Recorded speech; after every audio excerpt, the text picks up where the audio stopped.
Paldies, Kristap, ka piekriti intervijai. Biofood projekts, tas ir kaut kas jauns Latvijai.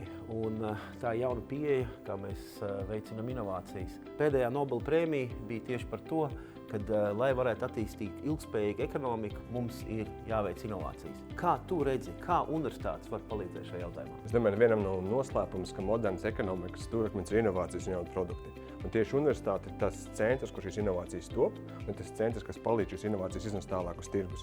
Un šeit tas Biofood ir ļoti tas pozitīvais piemērs, ka tas tiešām ir fokusā, kur tas tiešām notiks. Tavs projekts ir saistīts ar nedestruktīvām metodēm, kā var analizēt cilvēku veselību, mērot sviedrus.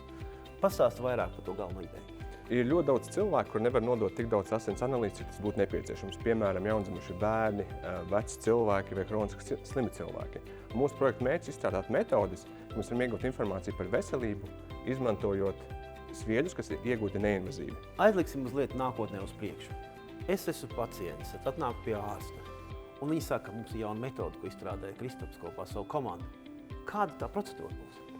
Īstenībā tas viss sākās soli pirms, kad nākotnē nav jāiet pie ārsta. Tu vari sēdēt mājās, savākt paraugu pats, aizsūtīt pa pastu, un tev atnāk uz aplikāciju mobilo tālruni informācija par analīzes rezultātiem, un tad jau kopā ar ārstu pieņemt lēmumu, ko šiem rezultātiem tālāk darīt.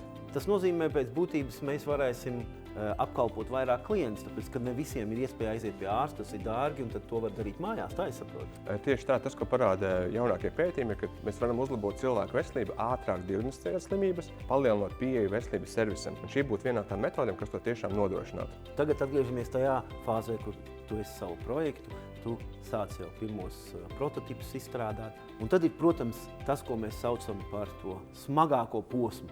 No tās idejas, no tā prototipa līdz tirgumu. Kā tu domā, kas tev būtu jādara nākamajā fāzē, lai tiešām tas sapnis, par ko mēs tikko runājām, piepildītos? Izstrādāt jaunas tehnoloģijas un produktus ir lielākais risks pašā sākumā, kad notiek ļoti aktīva pētniecība, ir nepieciešams saprast, kādi ir tirgus, kuriem kāds būs biznesa modelis. Un šis tas posms, kad investori vēl nav gatavi investēt. Un ir ļoti labi, ka tāda projekta kā Biofood, kurš tiešām iedod šo naudu, lai uz šiem jautājumiem atbildētu, jo nākošajā fāzē piesaistīt lielākas investīcijas šos produktus attīstīt. Jā, tātad svarīga komanda, svarīgs, protams, arī pats produkts. Ko tu varētu pateikt tiem cilvēkiem, varbūt zinātniekiem, kuri ir skeptiski par to, kas saka, tas pārāk ilgs ceļš, tas pārāk dārgs, tur zema varbūtība. Ko tu pateiktu viņiem, izmantojot tavu pieredzi? Man patīk teiciens, ja tev būtu izdarīt viegli, tad visu to izdarītu. Tā kā nevajag baidīties no izaicinājumiem, mesties iekšā un tiešām darīt, un tad ticēt un redzēt, ka sanāk. Paldies tev, Kristap!